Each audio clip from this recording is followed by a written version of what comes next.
the natural language is the modality comes with a lot of flexibility, right?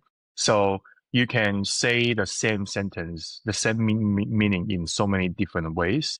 And I think back at that time, the machine learning model just didn't have the ability to have this general understanding. So then you always need to program the most common use case and most common sentences a user would say.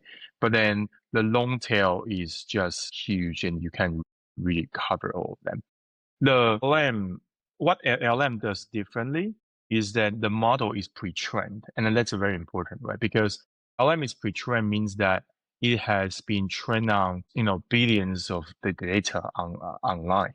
So it has seen so many different situations and scenarios that whenever you submit a query, it can have a very general pattern matching to help you to find what will probably be the most relevant response to your question. And that is just the power of LLM because it memorizes a lot of things online.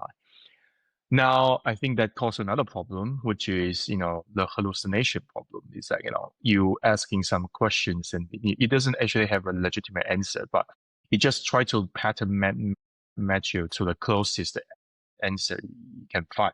So then that's a different problem we are dealing with now.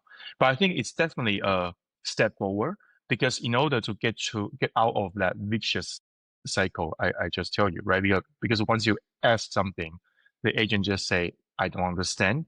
That is really further frustrating. And then you don't want it to engage with the agent anymore. And this, the hallucination, it will probably, even the answer is wrong, it probably come back with some interesting answers, or some angles. You have not think about it before. And then you will say, okay, well, at least, it has enough juice to actually keep you going in that conversation.